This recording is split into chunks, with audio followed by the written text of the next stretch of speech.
Welcome to Muddy River News this week. I'm Bob Goff. Ashley Conrad, Brittany Bowl, and I have produced a special segment for this week's episode. We want to talk a little bit about tax incentives for businesses, but we wanted to bring in some people who have some strong feelings about the issue. We talked to three guys who spoke out against them at a recent Quincy City Council meeting, and we also talked to two public servants who are also proponents of offering these sorts of incentives to businesses to attract their businesses. It's a really good discussion. Now, what we did was we broke them up into two groups, the pros and the cons, and interviewed them in separate 30-minute segments. Now, we have three opponents of the incentive plan, and we have two proponents.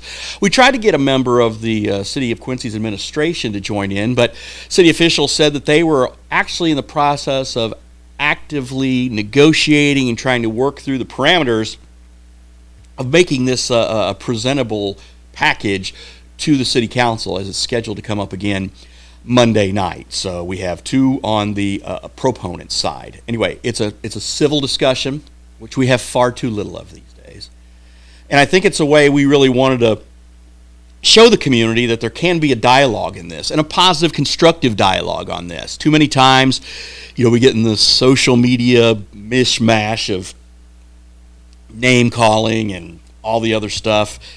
It's just a great conversation on both sides. Ashley served as our moderator, and I said Brittany Bowl and I sort of produced it, came up with the questions, and it's a really good discussion, and it's a full hour on both sides. So I'm going to implore you to watch both sides, to watch the entire piece. Don't just look at the headline, see who's on it, and go, oh my God. Don't do that.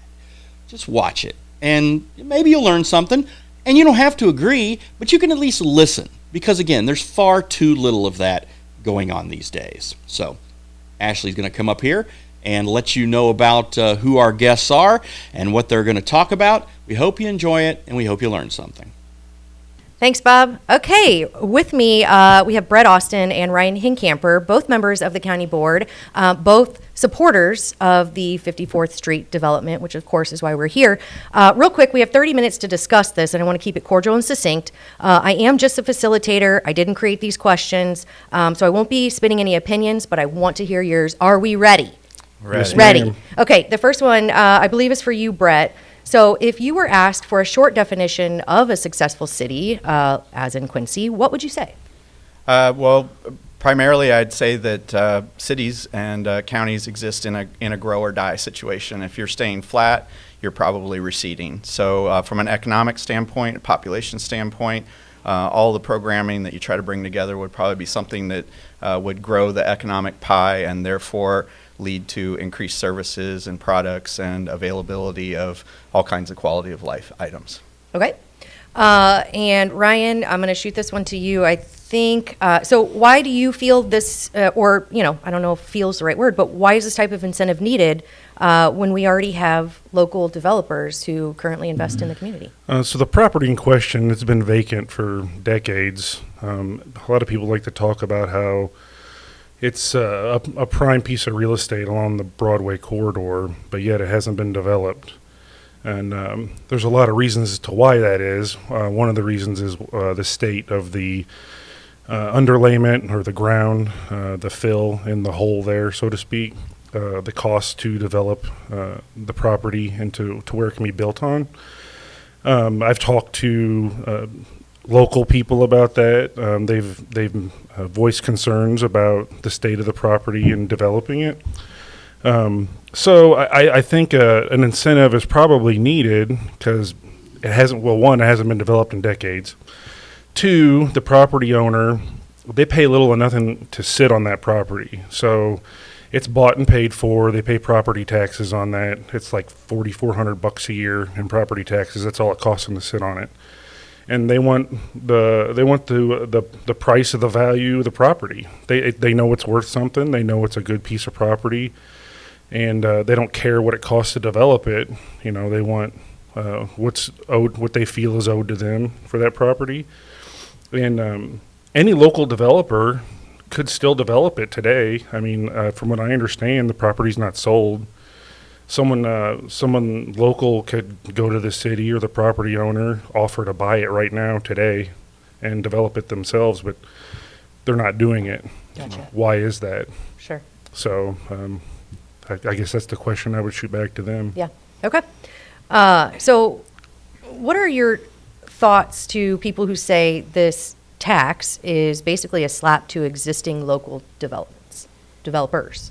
I'm a local developer. Yeah. I don't think it's a slap. I mean, that's kind of a slippery slope argument, really, if you're going to talk about opening, doing development and limiting which kind of development here or there. Everyone has their own. I mean, I guess I'd look at some of the recent developments, look at the stores that have gone in from a, physical fitness place to other restaurants to types of, there's cell phone stores, there's all kinds of, you could draw any type of competition slap in the face, if we want to call it that, for anything that's already been developed, and those developments seem to be well received. I mean, here with more of my experience in the downtown, I mean, we have multiple restaurants. There's, if somebody opens a tattoo shop, are you going to say that there aren't 3 other tattoo shops and that's a literal slap in the ink face to them? Right, right. So I think you could go down that road as far as you want to go down. I just don't think that's a very valid argument. I think there's evaluation to be had between what that type of development could look like. But if you're primarily saying that you want development and increased economic opportunities, I don't think you can really segment one thing and just say yes to this and no to that. We're going to appear very inconsistent, and people that we would want to recruit here, local and out-of-town developers, are going to look at us and go, man, I don't know, Quincy's all over the map. I don't think they understand what they really want, and they need to get a better better pathway together. And maybe that's the truth. Maybe we do need to get a better pathway together. But to single out one business and say, oh, you can't do a restaurant, you can't do a community, it just seems like kind of a moot point to me and not a very good argument to make. Gotcha. Okay. So what are your thoughts to the idea that not supporting this specific project means that you don't really want to see Quincy grow? So, I mean, any new development in town, right, is an opportunity for growth. This project in particular is something like $10 to $11 million. That's a huge development in our town. It could bring in, what they were talking about, 4 new restaurants, a gas station, and all of that is in one of the most fastly growing portions of town, right? So, I mean, do we want Quincy to grow or do we not want Quincy to grow? And everyone likes to complain about the roads in town, and I get it, but the roads have to be paid for somehow, right? So there's only 2 ways that government can pay for infrastructure. That's with taxes with taxes, right? So if they need more money to fix the roads, either have to raise taxes or they need to increase revenue. The only way to increase revenue is with growth. So no one wants to raise taxes. So the only other option is to grow. So I guess that's the way I look at it. Okay. All right. So it's been tossed around that, of course, everyone is struggling, especially since COVID, pre-COVID, staffing, hiring new folks, recruitment. So in your opinion, do you think this will create new jobs, or will it lead to existing businesses closing or struggling even further to hire new folks? Yeah, I mean, of all the things I heard in the arguments up to this point, this is the one that really is a tough one. There is a limited amount of resources for employees, and there are certain sectors, and you could look at the restaurant industry. I mean, I own an event business. I own a bar. I get it. It's a struggle. We have a lot of small business owners that rent from us in properties we own. So, yeah, I understand it. I totally get it. But again, I go back to the fact that, if you're going to compartmentalize in just one industry or one thing, I don't know as if that's ever going to be a recipe for success. I think without a shadow of a doubt, businesses that are opening now and recent developments that have been done are probably going to put a severe dent in businesses that already exist. There's just no doubt about that. I'm not going to bring up specific examples because I don't want to target any one thing, but make the cases for things that you've seen open recently, and you can find smaller format businesses that are hurt by those. At the end of the day, competition is part of our market. You can't talk out of one side of your mouth and say that we want competition or free market. Everyone should get to do what they want. And then the other side of your mouth go, oh, but not this and not that and not the other thing. I think if you're going to leave it open, you're going to leave it open. If you're not, and you want to be restrictive and targeted towards development, well, we have some of those programs, and they weren't very well received when we brought them up. So if this is going back to that, maybe we can have that discussion again of, hey, we want a hotel. Hey, we want downtown loft apartments. Hey, we want this. But every time we bring up a targeted one, it doesn't seem to be very well received. Food and beverage tax. Oh, that's against this thing. SSA, oh, that's against that thing, or whatever it is. So when we bring up a more broader, holistic view, now you're going to go, oh, but it can't be this or it can't be that. It seems like a very hypocritical argument to make. Gotcha. Yeah, something I'd like to add to that too is no one ever moved to a community because there was a lack of jobs there. Like, people go places because there's an abundance of jobs or an abundance of choices of things to do, right? So growing the job market in Quincy, so people like to talk about how, well, we can't get any people to work at XYZ, right? Well, there's one way that it changes is salary and benefits, right?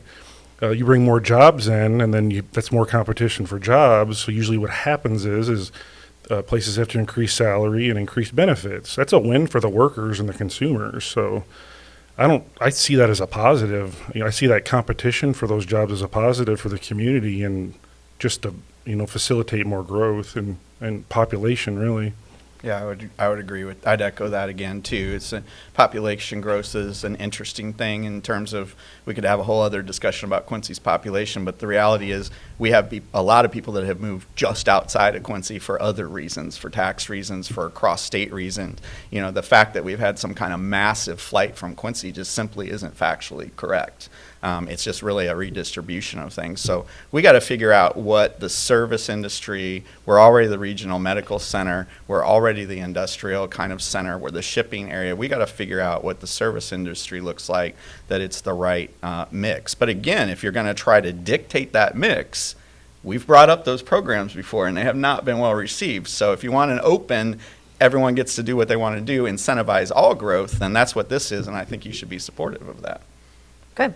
So I'm going to kind of move around because you did mention the distribution industry, right? So one of the questions that's been posed, and Ryan, I'll toss this one to you because I've seen you comment some of this on social media.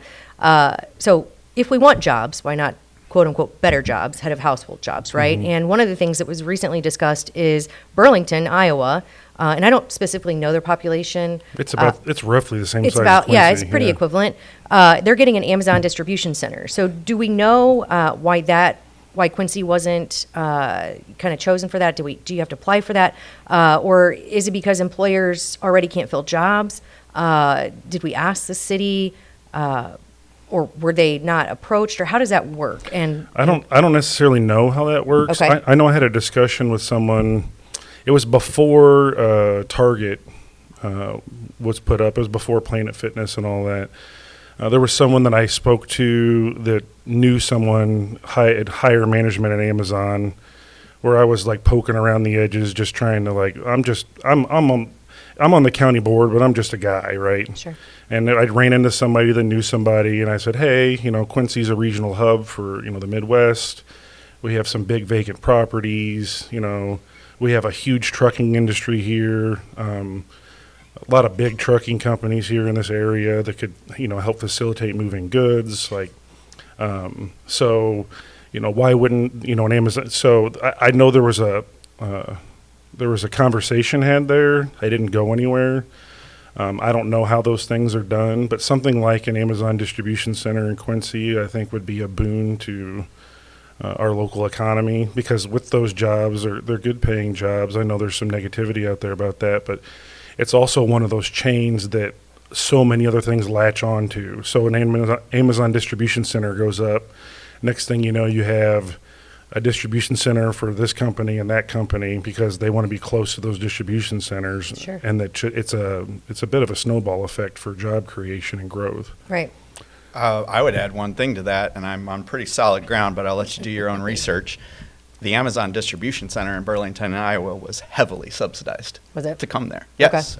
You can, I don't have all the numbers in front of me, but it was subsidized through land acquisition. It was subsidized through infrastructure improvement around it.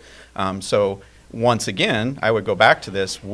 How would that play out if we took the metrics of what we've seen here with a few developments and a few arguments over developmental incentive programs recently, which I contend kind of have an inconsistency, if not even some hypocrisy to it. How would that play out right now if Quincy did get that? Would people be railing against the fact that we got an Amazon distribution center? Because it took some heavy subsidizing. Also, I would contend that Quincy, Illinois is a lot different than Burlington, Iowa, Sure. in the fact that Iowa has some very large statewide programs for incentivizing large manufacturing businesses to come. And Illinois seems to be much more, one I'm thinking of right now is the Rivian plant with the electric trucks. That was heavily subsidized to come here. And there are a lot of cases to be made of maybe that was too much subsidy to get them to be here, if you look into that story. So going back to a question about jobs and all that, what if we got that right? That is a great question. What if we got the opportunity to have an Amazon distribution center tomorrow? It was located out on a green field in the county on some farmer's road that needed to be improved, and all that stuff had to come down on the city and the county to do it. Would we accept it? Would we want it? And right now, it seems like we have a real inconsistency, and I don't think I could even answer that question right now. Yeah, no, I don't. I think you're right. It seems like every positive story I see, I joke about it with my wife now. I'll read the story or read the headline, and I'll show it to her, and I'll say, look at this story. I said, I haven't read the comments yet, but what do you want to bet the first 5 things I read are negative? And every single time I can't quite wrap my mind around, I'll look at a headline, I was like, I don't know how anyone can spin this bad, and then I'll read it, and then I just shake my head. So. Yeah.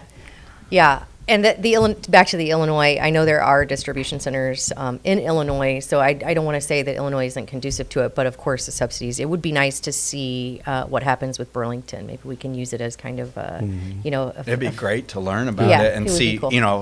What are they paying for jobs? Mm-hmm. Was there, back to one of the questions you asked earlier, was it bad? Was it a net negative poll? Did Amazon become the distribution center paying $22 an hour and all of the trucking companies around the area lost all their employees? Yeah. That's a really good case example. Great benchmark for sure. We should follow up with I them. agree, 100%. Okay, so then back to it because, we did mention Burlington being, on kind of a level playing field with Quincy. So as far as housing, I'm sure that, this has been talked about before, but it's been said that we have a housing crisis in Quincy. Mm-hmm. So if we bring this development on, of course, hopefully you're going to have people trying to move here to fill those vacancies and jobs. So what are we going to do with them? That's a great point because it's chicken or the egg time, right? What do we do? Are we creating housing that allow an expansion of our employment workforce, or are we expanding our workforce and creating housing? Most times the workforce comes and the housing follows. We are at a point, and a lot of communities across the United States are this way, but Quincy's been fairly isolated and fairly reluctant to make zoning code ordinance changes that relate to the type of housing that people want now, so we're slow to move. That's not bad, it's just we're a conservative area that's slow to change. That's a fact, period. And in housing right now, things are a lot more liquid. The type of housing that people want, not just what they're willing to pay. People actually will pay for housing, but the type that they want, more townhome, condominium type things, that's been said over and over again. More mid-level, entry-level housing, but that's new construction. We don't have that. So to answer the overall question, I still believe that employment demand leads and housing follows, but we are in a really, really bad pinch point to the point where people will turn away from our community because they've got the job and they spent 3 months temporarily housed here and couldn't find a place to live that they thought was decent, and the lack of housing outweighed the opportunity for the job. So we have to be careful with that, and that's a balance, and I hope that we can solve that. We've put some good time and effort, but to be honest, it's just the tip of the iceberg because government cannot subsidize all housing. There's some incentive programs that we've been involved with the county, and the city has done the same, and we're looking at some other things. But that is a small catalyst to something that's a much bigger problem that builders and developers in our community need to hopefully find a profitable pathway to fill that void, and I think they will. Yeah. Something on the housing thing, just last weekend or the weekend before, I was in the St. Louis area, and I lived down there a couple different stints in my life, and anywhere you go, you look, there's these mega, apartment complexes, right? They have a swimming pool, they have a gym, they're these big, 3 or 4 story, whatever, and they got, I don't know what, 25, 30 units in each building, and they'll build one and then wait for a while till they recoup some costs, and then they'll build another one, and they build out this whole complex. You can see whole fields of it down there. You don't see anything like that around Quincy. And to me, that's a high volume way to house people. And to Brett's point, what would happen if a developer wanted to build something like that and they were seeking incentives to get it off the ground? Is that something else that I call them the no caucus. The no caucus would come out and be like, no, we can't spend tax dollars on that and rah, rah, rah, because this landlord over here didn't get that advantage or something like that. So, which feels like that's what we're discussing with this, the 54th Street project as well. So, yeah, it feels like, a marathon starts at a start line too, right? It's got a start line and a finish line. And just because you didn't get to enjoy the benefits of this marathon doesn't mean it's a bad thing. You can't constantly compare yourself. What if a developer came? I mean, I've been in the rental business for a long time. What if a developer came and got $1 million to build a 400-unit complex out on the edge of town? Would I consider that a slap in the face? I'd have to really think about it. I'm human. It's a business competition. I definitely would really think about it. I truly believe at the end of the day, the majority of people would say, no, we need that too. And I say that all the time. We do. The mall complex, the mall process cratered this downtown in the late 70s and 1980s. That was a huge slap in the face, if you want to call it that. It destroyed this downtown. Now, when the downtown is a more desirable kind of lifestyle adventure and the mall is cratered in all the big box stores, are we just recreating the same problem that we had before? I mean, the different circumstances for that. Some was convenience and some was economics. But until we want to work together and establish that all these different sectors have to play a part, we're not going to be successful. We can't trade one thing for the other thing because it's not a recipe that works. So I think uniformly you find a lot of people like Ryan and I that are supportive of these developments on a widespread basis, regardless of what industry they're bringing, because it is kind of a rising tide lifts all boats in the harbor situation, and we hope that's the case. It's not going to be perfect, but I would hope that that's the case. Yeah, I root for everybody. I root for the little guy. I root for the big guy. All of it, again, it goes back to what he just said with the rising tide. There was a local business owner, prominent businessman here in town, and he's voiced some frustrations and some opposition to some of the incentivized growth that he's seen. And like I told him, I said, I want you to win just as much as I want this guy to win. Like, if you want to go out and do something like this, and you seek out incentive, tax incentive money to get it done, I said, I'll be right there for you. I'll be right there on the pulpit on things like Muddy River News, preaching my support for it, because I want you to succeed, because your success means success in this community for more than just you. It's for everyone else too. Right. Well said. Totally agree.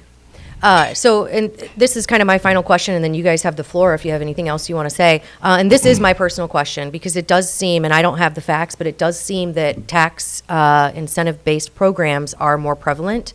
And that may or may not be true, but if it is, what do you attribute that to? And it may seem like, well, growth is the answer, but why are they so much more necessary now than in the past? I think it's because you see it more now everywhere across the country. So communities are competing for business. So it's the Amazon distribution hub you brought up earlier is a perfect example. They went there because they got heavily incentivized. I'm sure there were other markets bidding for them to come there too. their just incentives weren't as good. Like the community that won out was the one that gave the most incentives. So because it makes it more profitable in the end for that business. So it's a give and take kind of thing, right? So if Quincy wants to be in the market, or Quincy wants to be on the map, and Quincy wants to grow, and we want these new things to come, and you talk to all these people saying, well, we wish we had this, and we wish we had that, and we wish we had this. Well, you're going to have to put some skin in the game to get it, because everywhere else is throwing incentives out there to get it. Great. Yeah, I just to further echo that, I see a lot of the comments are sort of the, I'll put it in the colloquial term would be pull yourself up by your own bootstraps, right? If you can't afford to do this on your own, you shouldn't be doing it. Well, I'm sorry, but that is just not the world anymore. We used to fight maybe for competition within a community, like, oh, I can get this loan from the bank and I can do that, or maybe I can get built out faster, or this subdivision gets built before that one. The idea that the competition is solely within the community is just that is not an acceptable argument anymore. The competition is from other communities. Maybe we could have had that Amazon distribution center. They don't necessarily just look at one state. I mean, if that's the only distribution center in Iowa, maybe I'm wrong on that. But Illinois has several. And and we are in a prime position for logistics with rail and trucking, and we have the river. We're in a prime position for that. So why didn't we win that out? So the whole kind of like, oh shucks, if you can't just do it on your own, you shouldn't have done that. I'm not trying to make fun of people. I know it's kind of an easy thing to say, but it's just not accurate anymore. We are in a dogfight with other communities and other areas to incentivize. We did not, everyone's always said, right, Target, Olive Garden, Red Lobster, we all say these things. What did it take to get a Target? A heavily incentivized program to get them here, because they have other communities that they can go to.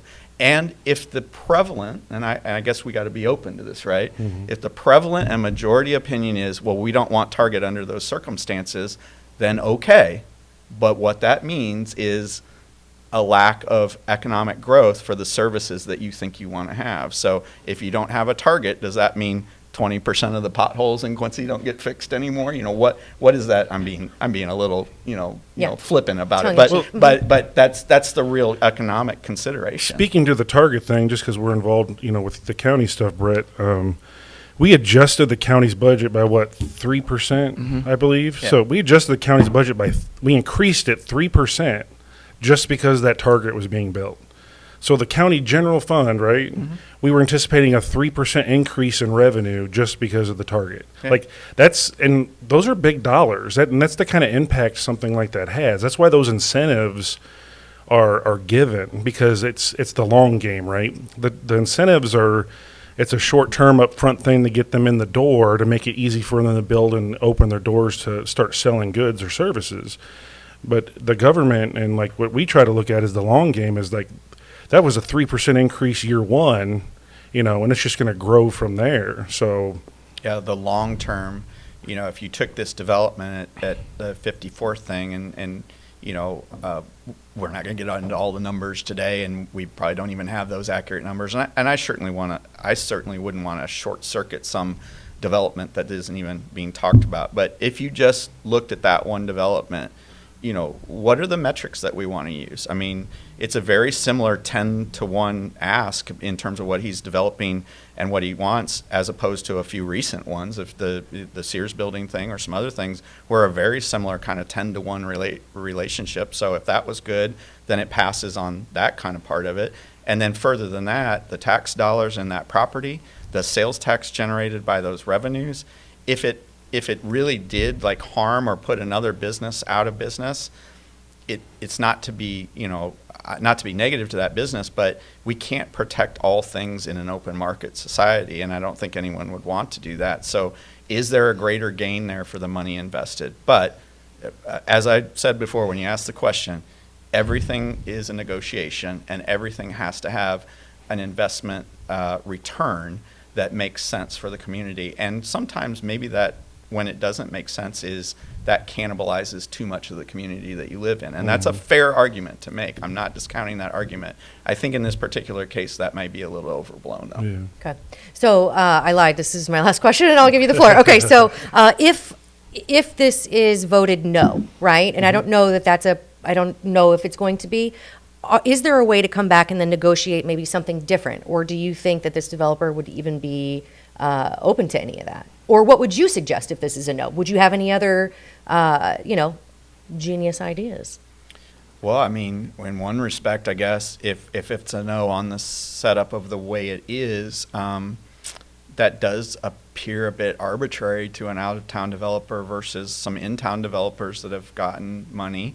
So that's a question of consistency and how that looks and what faith people have in us to be from out of town and develop in the community. On a second level, I don't believe that anything's ever dead in the water. That's just not how I am. You just keep swimming, right? The shark moves and lives because it keeps swimming. So I think ultimately there's another negotiation to be had. Well, and people talk about all the time, right? You hear it all the time in Quincy, the Good Old Boys Club, right? So what could possibly be more Good Old Boys Club than like we're only going to give incentives to local people, outsiders aren't welcome? What kind of message to that is outside investors looking to invest in Quincy? I don't think that's a good message to send because there's a lot more money in the world outside of Quincy, Illinois. We're not the center of the universe as much as we like to think we are sometimes, so. And if an outside developer wants to come in and they want to spend a chunk of money here in our community and help us grow, I'm all for it. And then, you keep telling those outside guys no. At what point are the outside guys going to be like, don't waste your time going to Quincy to try and get some type of development going because they're not going to help you out one bit. So I don't think that's the kind of thing we want to send to. That's the kind of message we want to send to everybody. Gotcha. All right, we got 1 minute, fellas. I'm going to open the floor to you. You can wrap it up. You can, spit anything that I didn't ask. I'm interested to hear your take. I looked up the tax records on, the property in question. It's like $4,400 a year that basically in tax revenue that comes off that property, which is almost nothing in the grand scheme of things. There's a similar property over where like the TJ Maxx, like Old Navy is or whatever. It's about an acre smaller.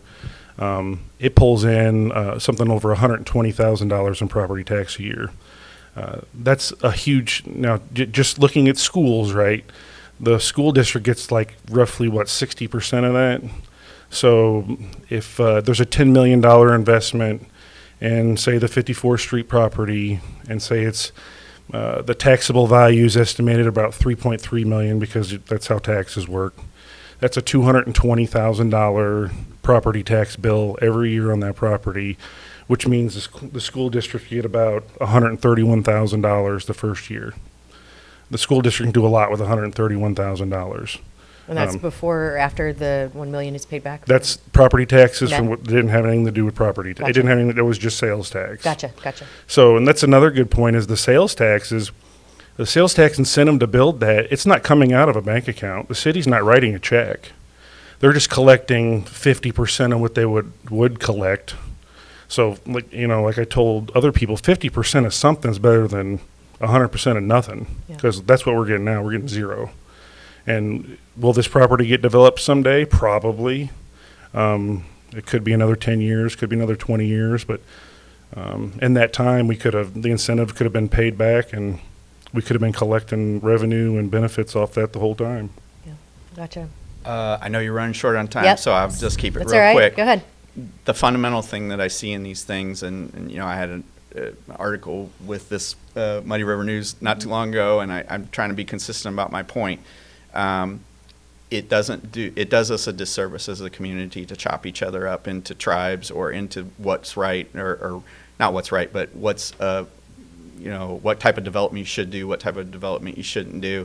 There's conversations to be had. Everything should be evaluated. But at the end of the day, I think we really generally need to stay positive about this level of interest in our community, which no doubt you cannot argue this. If you look around, there is more interest in development in this community right now than there has been in 2 decades. And so if we're going to jump on that and we're going to accelerate that, then we just need to work together on that, and we just need to work out the differences that we have, and hopefully that'll pay off for us in the long run.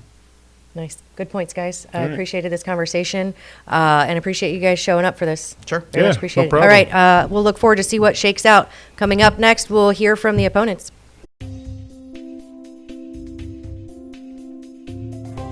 Me real quick why you like Muddy River News.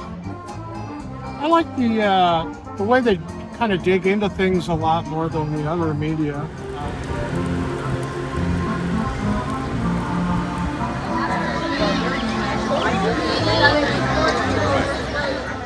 Always keep us up to date on local events and stories going on around town. Do you usually go to the page? Are you on Facebook? Yeah, or follow you guys on Facebook. Yep. Good. Love to hear it. Love to see you out here. Yes. It's really good seeing you. Great to see you What are you guys. guys gonna go have? A beer and a wiener schnitzel. That is what I was.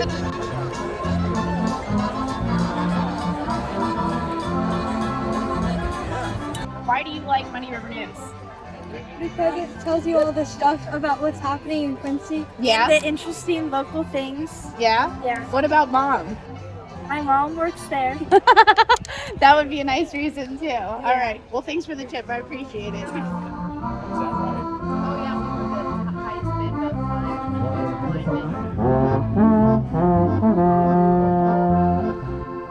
Hey guys, I heard you liked Money River News. Can you tell me why you like Money River News?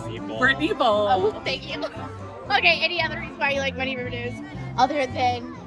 Ashley Conrad too. Yeah. Okay, all right. Frank Murphy. Yes. My Yeah. buddy Frank. You like in the I podcast? love the news. I love all the podcasts. I love all the news that comes. It's awesome. The local artists, the local eateries, all of the local news that you guys cover. Thank you. Yeah. Thank you. Love hearing it. Hamburger, mashed potatoes, sorry.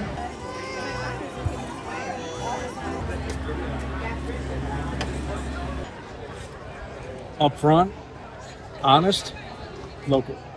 I love hearing it.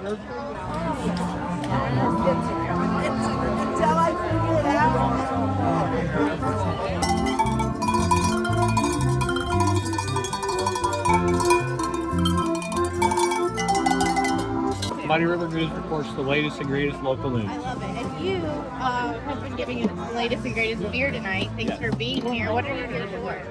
We're here for German Fest and for some good cold beer. Volunteering. Volunteering.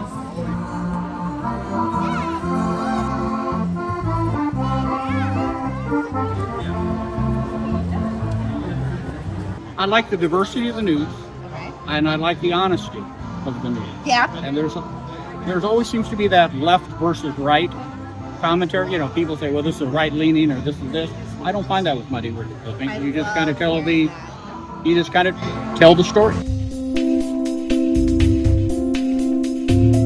All right, and welcome back. Now we have the opponents to the tax. We have Gabe McLean, Trevor Beck, Adam Booth, all business owners in the local community, of course. And guys, just to preface this, we have 30 minutes. I am going to keep it. I didn't make these questions, but I want to keep it cordial and succinct. Just a facilitator, so I'm not going to be spitting any opinions, even though that might be a little tough for me. So I'm not going to say anything on my behalf, but I'm ready to hear your opinions. Are you guys ready to go? Yes. Let's do it. Okay. All right. So one of the questions I asked the other fellows is, if you were asked for a short definition of a successful city, what would you say? I would say, I mean, obviously, yes, we want a business-friendly climate. We want infrastructure. We want streets, public services.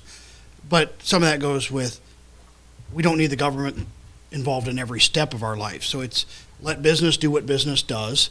And when a business wants to open, great, go do it. But I think it's minimal involvement and have the city focus on the core things such as infrastructure, public safety, and whatnot, and let the developers do what developers do, let the business owners do what the business owners do. And I think you do that, you're going to see the city grow and be successful, because I think everything's rated upon population.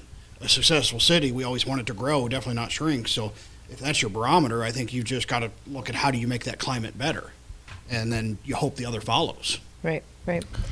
Anything to add? Yeah, I was going to say, I mean, I just think that, a successful city or, a perfect city is definitely, it starts with business-friendly climate. And I think the to suit will follow is, free enterprise always drives or tends to drive, growth in its own way or its own form or fashion. I mean, while there are things that the city and or government can produce or, provide to people, whether it's parks or things of that nature, for them to jump into what I would say is free enterprise, while that sometimes does work from time to time, I feel like it works in a much bigger climate as far as population is concerned. When you have Quincy as a 40,000 town community, it's been 40,000 since 18. I think the 40s. I don't know. I mean, mostly it's while we all want it to grow in its own way, obviously with more and more people, it just seems like when 2 enter, 2 exit, or when whatever that number may be comes in, we lose that amount of people too. Hence, our population has been 40,000 for the past 150 plus years. So, what makes the perfect climate? I mean, I think is obviously the obvious answers would be safety. People can thrive, education, all those things come into play. But when it comes to business, I think the free enterprise will always drive its own path to some degree. And if you create a business-friendly atmosphere, that will create companies and corporations wanting to come to Quincy too. Yeah. So anyway. Yeah. Good answers. Okay. So have any of you, just real quick, have any of you ever used any tax-based incentives or government incentives in your business ventures? Nope. All No? organic. Okay. On my own. It's got to stand on its own legs or I don't do it. Okay. That's right. Yeah. Okay. So what's wrong with enticing businesses to come to Quincy? And again, I didn't write these questions. I don't think it's wrong per se. I think the issue that we're having here in this 54th Street development is the fact that while, we all want growth, we all want great, shiny new things in the city of Quincy, but when you do it in a form of fashion that is not going to bring head of household jobs to Quincy, that is only going to pull from what's already here. So when you bring 4 restaurants and a C-store to Quincy, the people that were going to the C-store now across the street, the same 40,000 people are going to be doing the same thing at the new shiny one. And what also hurts is when you have something new that comes to town like that, you're going to pull workers from those other existing places that have, it's tough. The employment climate right now is tough. It's like, Gabe's obviously in the service industry. And so, any restaurant that comes here could affect somebody like that. And sure, I think Gabe would stand with me and go, if a restaurant wants to go open down the street tomorrow, have at it. We're not against it. It's just don't give the new guy an incentive while all the people that have been here and part of Quincy for the years to be had. Yeah. You're basically going, we don't care about you. We want the new shiny thing, and we're going to bribe them to come.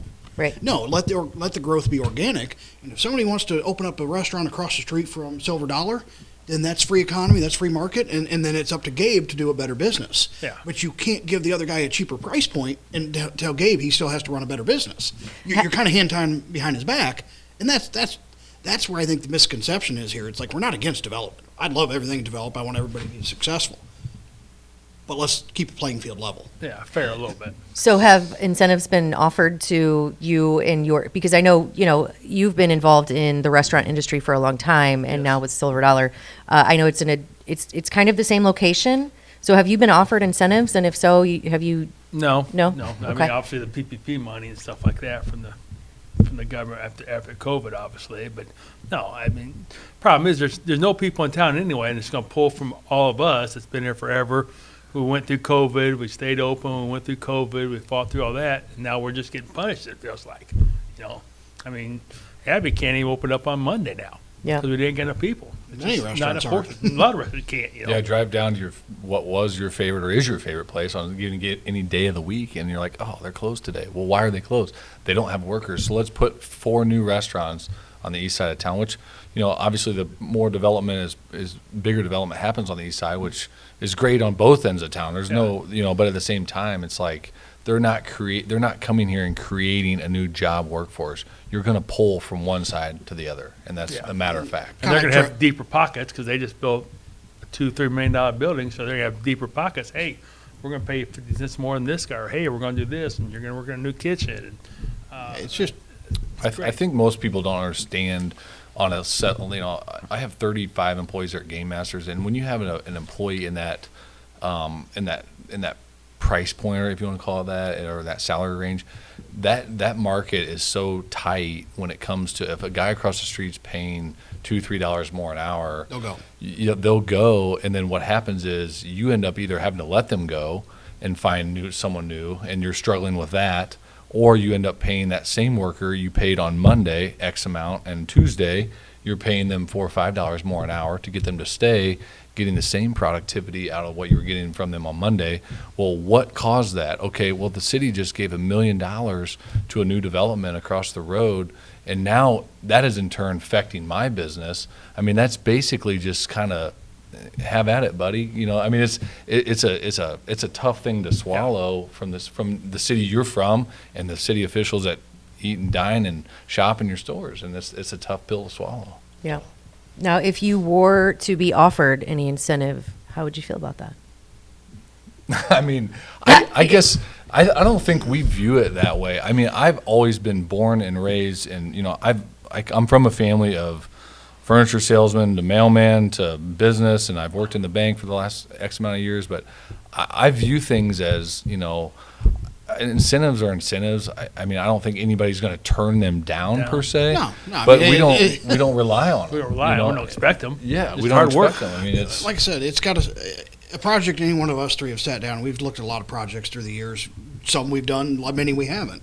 It has to stand on its own, and we can't add this imaginary money in there that makes it cash flow. If it either does or doesn't. So yeah, I mean, yeah, if somebody waved money in front of me and I was doing something, you'd be naive to say, no, I'm not going to take it. You know, but like on this situation, I'm not in retail development, so I don't really have a stake in the game. I'm not in restaurants, but this is just me as a taxpayer saying this is wrong. This is not where tax dollars should go. So it's really not about would you ever take incentives, but you know, I've done the ADM project where I've renovated that building there, and there's a lot of incentives I could have potentially taken with enterprise zone, and I didn't, just because I really don't want to have to do all that. I just assume you stay out of my life and I'll run mine, and it stands on its own. And believe it or not, there are still a lot of people that will open a new business without going, what kind of money can I get for this? Right. You know, I'm doing it right now with the Range Golf Course. I mean, we didn't sit down and go, oh, what kind of incentive can we get for this? We did it because it'll stand on its own, hopefully. And obviously it's, you know, something that you look for things that people want and or need, and you go from there. You don't go to the city and go, what kind of money can I get for this? You know, there's just two different types of mentalities. Obviously there's another side of an opinion of that, but you know, I think I probably speak for these two. I mean, we tend to look at things just a little bit different. Yep. And unfortunately, when those handouts come, I don't want to say handouts, I guess they are, but that costs something. That costs, and someone does pay for that, and it's the taxpayer. The money comes from somewhere. Yeah, and it's, you know, and it's when you have a taxpayer-funded, enticing offer, you know, then luckily we do have a voice in that. So here we are. Yeah. So one of the things that was said is, you know, right now that property isn't really producing much that gives back to the city. And this development, and I'll ask real quick, do you think it's necessary?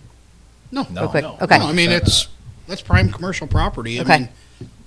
But development with or without the tax incentive? That can't be your merit or decision of it's not producing, so we need to incentivize in that terms. You know, if we were talking something that was an abandoned industrial building like what I did, or Sears or a Target, that those are more unique fills. But once you start subsidizing new construction, where does it stop? Right. There's a limit. And you know, but you know, when you have an 90,000 square foot building sitting empty at Sears, that's a unique fill. That's a tough one because your big box retailers aren't expanding these days. But new construction, when you're just adding four restaurants and a gas station, all of which we already theoretically have, I'm not going to eat a second meal because we added that. That's the difference to me. Okay. Yeah, because I was going to ask about the difference between, of course, the Tom Marks development. Well, and this. and obviously there's the additional tax. Yeah, there's an additional tax there. So most people may or may not know that, but when you go to purchase something, instead of paying 8% sales tax, you pay 9% sales tax. So that's pretty much on.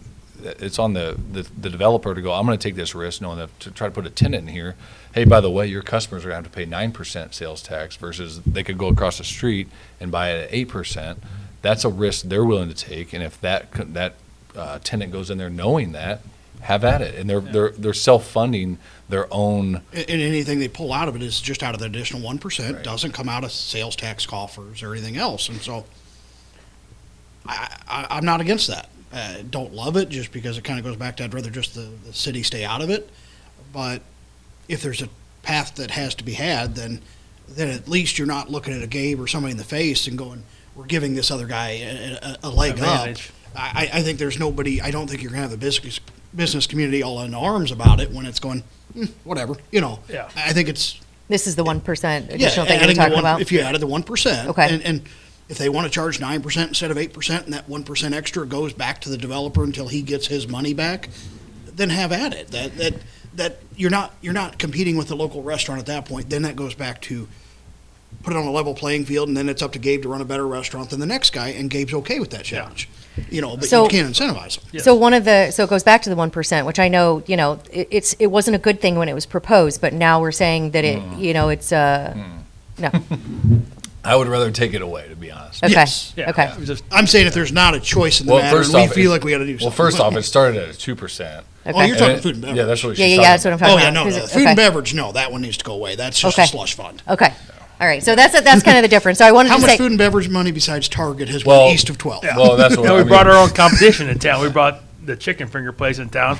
We paid for it to bring in our competition in town. That makes Yeah. no sense Yeah. whatsoever. Yeah, no, food and beverage, that's a different, Okay. we could consume 2 hours on that one. Okay, yeah, that's why I wanted to make sure that we were clear on that, because No, one of no. the questions is, if this were, if in your mind this was a good thing to bring this development, with or without the incentive, what would be an idea that you guys could all sit down and kind of say, yeah, I think this is doable? Is there one?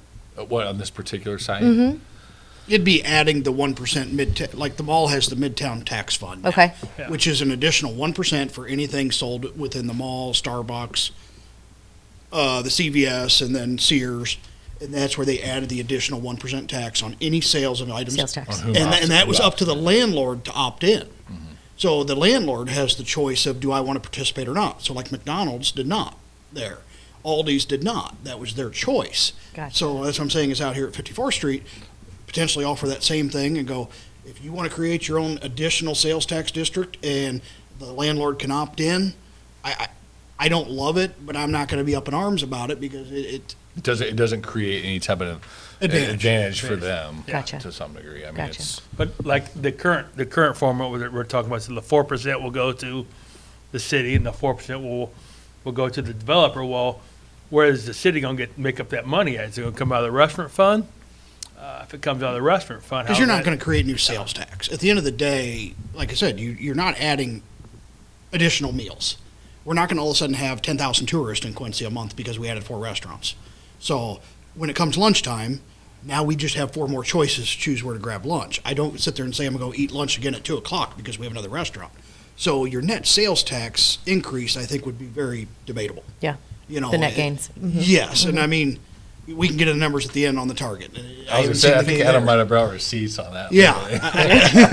Good to know. Good to know. So you don't think, I mean, even with local smaller surrounding communities, that we would be bringing any additional warm bodies, we'll say, to It's- fill these jobs? They're already coming here for a reason. Okay. Are you going to drive from Pittsfield to Quincy because we added some fast food place?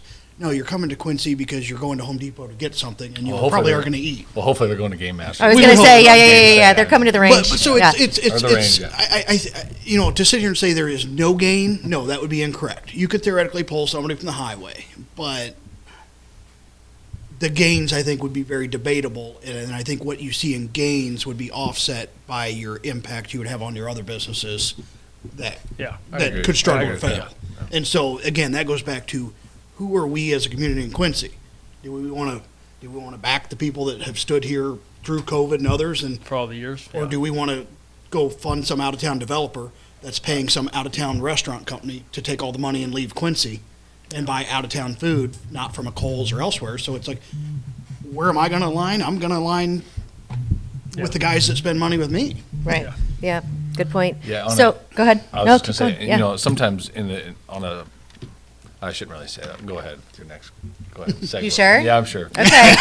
All right. So I'm going to throw this at you guys. Quit while you're ahead. Yeah. So, and you kind of touched on this a little bit, and I know that you guys are doing a lot of this yourself, but what other ways, do you do this? I mean, I know that you have things that you're putting your own blood, sweat, and tears in, but what, outside of tax incentives and even a tax, what would you do to bring As far as- more success to As far Quincy. as the city isn't, like, if Sure. we're city officials, what do we do to bring? I Yeah, mean, don't we because- have that? Don't we have because- Grediff? And Yeah. where do they come into play in that? I mean, we're paying officials of Grediff to bring people to Quincy, right? Right. I mean, I mean, So the argument is, it's not feasible for everybody to do what you're doing. Because a lot of people don't have kind of the funding or No, I the don't- I would backing disagree with or that. I would okay. disagree. And that's, but Okay. that's life in general. And Yeah, I mean, it's- there's things that I would love to do, but I can't. Sorry, there's always going to be somebody bigger and better. I don't care which way you look up and down the spectrum. So, we can't sit here and move the goalpost because somebody else couldn't get into it. That's not how it should work. well, It truthfully, is. you see a lot of businesses fail because someone doesn't know what they're doing. So what do you have? Do you want that, or do you want someone that has experience? Since he's on the plate, Tom Marks on the Sears building, I think Tom Marks, a lot of respect to Tom Marks. He's self-made. He's done a lot of decisions that have benefited Quincy. I mean, has Tom took advantage of certain programs?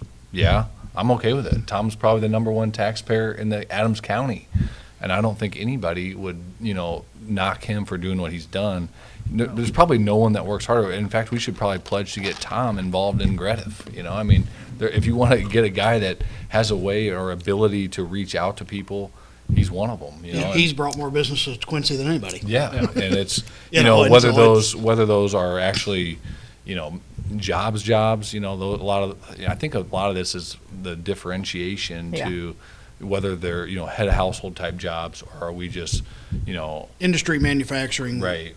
And I think that's honestly, what is the business on Ellington Road that's coming in? United Alloys. So Yeah. I don't think Had no there's- problem. I don't think there's anyone complaining about that. We're open arms. Come, Yeah. 100 those are new jobs, head of paying household. jobs, yeah. One of the things we talked about with the other crew was the Amazon distribution center, and would we be as up in arms if we brought one of those here with because the one that went to Burlington, Iowa was I don't know this for sure, but this is what I've been told, heavily incentivized to come in to operate.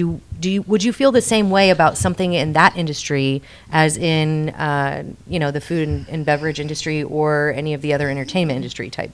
But the mechanism sectors? is there for incentives. It's called the enterprise zone. Amazon could come here tomorrow and they would get 10-year property tax abatement on any building, just United Alloys is getting. So the mechanism is there. Some of those problems I think are deeper. It's more after the 10 years, what's your property tax, and then welcome to Illinois. And so if you're an Amazon, would you rather put one in Missouri where your property taxes would be a third, or do you come here? So it's because you're not going to move this 200,000 square foot building after the 10 years is up. But there are mechanisms in place for the incentives. You get a property tax abatement. Basically, the whole north side of Quincy, the river bottoms is all enterprise zone. You get a property tax abatement. You don't pay a lick of taxes for 10 years. You don't pay sales tax on any building materials. The incentives are there, and I'm okay with that because it's set in stone. It's not tailored to any single one development. Anybody can utilize it. So whether you're building a 2,000 square foot garage or you're building a 2 million square foot building, anybody qualifies. So there's not a barrier of entry like you were talking about. How can everybody do it? Sure. I don't have a problem with the enterprise zone. It's in place, and it also it has an expiration as far I mean, as you it get. obviously enticed United Alloy in some form or fashion to go, okay, we want to come here. But yeah, in every industry, there's a perk and there's a reason why places go where they go, depending on, it could be a shipping thing. It could be a portal type issue. Yeah, location, Yeah, sure. I mean, it's a lot of that. And, I think every situation probably just is so specified, and there's no cookie cutter like which one gets this versus that. It's like which one makes sense based upon what our return is as a city or a county or whatever it may be. But I think that's where the difference is. And again, going back to the retail thing, it's just like, do we need more retail and or food places? Restaurants. Yeah, With and minimum Amazon wage would be a jobs, net I mean, gain. flat out, right. United Alloys is a net gain. Adding food, you're just reshifting. Yeah. Yeah. To me, it's apples and oranges. Yeah. When you look at, you want to grow Quincy, look at your industry. Look Yeah. at healthcare. Look at those. Adding this, and again, if they want to come here, great, but it's the incentives. Yeah. Yeah. Yeah. Why should they get extra help when we don't? Right. We're here Yeah. forever. Level playing ground. I like how you said that. Sorry, I said I wouldn't say my opinion, but it's kind of impossible. Okay, so if you were to, throw out any advice to anyone who wanted to develop something into, if they wanted to get behind something like this without incentives, what would you say? Do your homework and talk to people. It's like I will talk with anybody. Anybody at this table will talk, and we're not experts. We've failed. We've succeeded. But before I go do something, I'll go talk to somebody. I've sat down even with a Tom Marks and others, and it's like knowledge is power. So it's like that's the first step. Is you got to have your knowledge, but also, Trevor alluded to earlier, you need to be offering something that is unique or has a niche. If you just think you're going to necessarily come out of the gate with no knowledge and do it better than the other guy that's done it for 30 years, it's probably not going to end well for you. No. That would be like me getting in the restaurant business to say I'm going to do it better than Gabe. We know how that was going to go, or vice versa. I know about all that now. But so I think it's just knowledge, homework, Do what you're good and at. communication. Yep. It's not necessarily if incentives are what you think makes it work, that you still didn't gain knowledge. You can get all the incentives of the world and still fail because you didn't know what you were doing. Yeah. So I want to open this up to you guys. I want your general kind of feelings, or I know you all spoke at the city council meeting. So if you were to say, an elevator pitch of why you feel this is bad, and we can start with you, Gabe, if you're okay, but I would like to hear your opinion. Why I think it's bad? Because one of the out-of-town developer, obviously not a local guy, whatever, but to get, to come in town and something we don't need. If we need it, it would be one thing, but we really don't need it. It's all about the money. I just don't understand. It's just another tax. We get off base here. The food and beverage tax, which is totally ridiculous. It's just like I said, a slush fund, whatever. But we probably should put a sports complex. That'd probably bring people to Quincy more than anything. So we have to help the restaurants, that fill the tax hotels, in, fill the hotels. But that's a whole other show. We could be here all day for that. Yeah. But to do something we really don't need and give somebody extra money. Sorry, they're a lot better talkers than I am.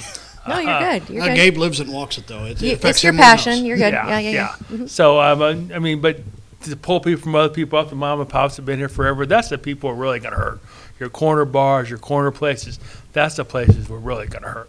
The people that have been here forever, supported Quincy, give to the community, donated a lot of money, stuff like that. Sorry. Yeah, good answer. No, Trev? Yeah, I have a fortunate viewpoint, if you want to call it that, in the job that I work at the Town and Country Bank. I have a lot of small business owner, customer base customers, call it. And, I see a disadvantage, I see advantages, I see, different times and different industries and all sorts of different things going on where money's flowing, where it's not flowing. So I have a different viewpoint on just, I guess I'm sitting here somewhat representing those types of people today because, they don't get those incentives, and this comes into Quincy and this directly competes. I don't care what anybody says. They can say, well, this is for the developer. This is for that. Well, guess what? That money, if that developer comes in here and opens those, you are effectively, yes, you are looking those people in the face from the city of Quincy and telling them, you know what, we think you're going to be fine over here. Don't worry about this new shiny bell over here. But keep paying your sales tax because we got to give this guy the sales tax money. And that no matter what anybody tells you, that is exactly what will happen a year or two from now when they're sitting there going, I cannot find help. Our sales aren't as strong as they were. These things will happen. It is a major trickle effect, and I don't want my customers to fail, obviously, and to be to 100% truthful with you. A lot of times when a big development like this comes to Quincy, if it's a $10 million plus development, we're not going to see a lot of local funding on this either. Or contractors. They're going to be coming in. Look at Cane's down the corner. I mean, I'm not knocking Cane's. I think it's a good thing to have in, but there may be one or two local contractors on that. A lot of those guys are just coming in and out of town, and it is what it is. I mean, that's going to happen no matter what. But at the same time, I guess what I'm saying to my pitch to the city is, look, guys, and aldermen of all, I look at them and I say, at the end of the day, is this that big of a gain for the city of Quincy, or are we just transferring money from one side of the street to the other? And if we're doing just that, which I truly believe we are, I want them to look at the people that they're truly affecting. And, there's a lot of people that won't sit in front of this microphone. There's a lot of people that won't go up to the city council because they don't want the public light of it. And I totally appreciate that. And I'm not sitting here like we're not trying to be, but at the same time, we want to represent an opposition or an opinion based on how they're going to be affected by it. And I think that's the difference right there. So anyway, I'm all for development. If anybody knows me, they know me well enough to know that I'm pro-development, 100% pro-development. But what I am not is pro-development and, making someone else swim upstream to get to the same path. And that's tough for me to get along with. So Yeah, so I'll pitch this one to you because that promoted it, kind of prompted a new question. So to anyone who says that you're opposed to growth, that you hate Quincy, what would you say to that? I think they all know us. I would say, between the three of us, this is not tooting horns, but we've invested a lot of money, time, sweat, and tears in Quincy. Yeah. And for that to be said would be an insult. And, I'll let my work back it up. I think Trevor, looking at what he's doing at the range, the opportunities Gabe's doing right now, that to say that would be insincere. And we're sitting here because we do care about Quincy. Yeah. And if we didn't, we would just go, whatever, who cares, give me free money too. We're sitting here because we're going, no, that's not going to make Quincy better. It's, when your local mom and pop restaurant closes, does that make Quincy better? Who sponsored your ball team? Yeah. That actually is a good point. I'm glad you brought that up because I think, honestly, on a daily basis, and I'm not exaggerating, on daily, every other day basis, my phone text calls and, hey, we're looking for this for a baseball team, trap team, whatever team it may be. And who responds to those calls? Local people do. Good luck trying to get I'm going to throw it out there. Good luck trying to get a Dick's Raising Sporting Goods Canes. or whoever. Yeah. Are we going to see a Raising Canes To ball donate team, or that. are we going to see that? No. But it's, the difference is if I go spend money at Gabe's restaurant and grab lunch, that money gets recirculated in that local economy how many times over? Yeah. Because it's not Gabe making a profit. He's bought food locally from Kohl's, and then or Gabe gets a repair done on his building, and he's hiring a local contractor. And so it's like you talk about keeping that same dollar in the community for a long period of time. That's how you maximize your dollars. Sending some of your money to Nebraska and then other money to South Carolina to the seller of the property, and then the rest of the money goes to an out-of-town restaurant owner. What do we gain? Yeah. And so that's where I'd ask the council just to go, is this really the road we want to go down on incentivize? Yeah. It's just, I think. When does it stop, too? That's the other thing. We're setting precedent now. At this point, the city council is going to get in the situation of picking winners and losers. And I don't think that should be the job of the city government, of picking who might succeed in business and Bingo. who might fail. Right I there. think they need to stay out of that. Yeah, Well said. Well said. So I want to pitch this last question for you guys. So if you're not a business owner and you're not if I'm not a supporter of anything you guys are doing, I just am like kind of flippant on anything, why would I be opposed to this development? If I love choices in food, right? Why would I be opposed to having this development if I'm not a staunch supporter of a local business or what? Well, you shouldn't be. We're not opposed to the development. With the tax incentive. With the tax incentive. So the average person, they don't see the semantics of it, and so there shouldn't be opposed to the development. They should welcome food choices. They should welcome options. We all have our list of restaurants we'd love to have. It's just, it's the back room stuff, and I'm not saying shenanigans, but it's the stuff the average person doesn't understand that works tape. behind the scenes Yeah. of the incentives. That's the problem. So that's the difference. Okay. We all want restaurants. We all want choice. Even Gabe would go. I think we need to. I think this singular decision on 54th Street is not being seen in a macro picture and or the fallout that it could potentially have with other local places. And again, it's if you zoom that camera lens out, most people wouldn't do that because they're going, I want whatever restaurant, Portillo's or whatever it may be. I don't know, but it's just I agree with Booth. I mean, I think that most people wouldn't know that. So it's No. But when you but I understand your point is, but when you do that, you're going to pull people from every other place. So if you're used to going to a place, you're used to getting something and it's good or something like that, your guy that cooked it might have left and went somewhere else. Yeah. Things can always get better, but things can always get worse too. You got to think of that quick. Yeah. Yeah. I mean, just last week we had 2 restaurants announced they were closing or shifting gears. Main course and Zoop. Yeah. And what did they say? They cited today's climate as a reason. And all this is going to do is put a fast track on it. You know, and if it happens naturally, great, okay. But it's Well, when you it's not incentivize great. it. It's not great. No, but that's free market. Yeah. That's free market. All right. And- Yeah, All right, if it happens, but if the city has basically helped it happen, Yeah, Right. that's why we're here. that's right. Yeah. Okay. All right. Sum it up. One sentence. I don't know. Sum it up. Yeah, you can sum it up. Just Sum one it up. sentence? Yeah, sure. We're pro development. We just feel that the taxpayer, at the end of the day, the city government should not be stepping in and involved in something like this when there's no need at the moment for more restaurants. more restaurants, C-stores, whatever. Gotcha. You guys did great. Thank you so much for the information. I look you. forward to seeing how this all shakes out. But yeah, more than that, I appreciate you guys taking Yeah. your time and your passion and bringing it to the table. Thanks, Ashley. Again, I hope you got something out of that. I hope you took the time to watch the entire thing and just sit there and listen. And again, maybe you learned something, maybe you didn't. But again, it's a great way for us to just have a community conversation without all the name calling and keyboard warrioring and faceless people who just want to sit there and throw bombs. This is a way where we can just have these conversations. And these conversations need to be had on a more frequent basis. And I mean, we think it's our role to stimulate these conversations. But if you are actually in public service or a business owner, it's up to you to be willing to sit down at the table and have these conversations and say, look, I don't like this, but I might be able to work with it if we can find some common ground. Because again, there's far too little of that these days. So I hope you enjoyed this very special edition of Muddy River News this week. I'm hoping we can do more of these in the future because this was a lot of fun. And again, I think it's a great way to stimulate some community conversation.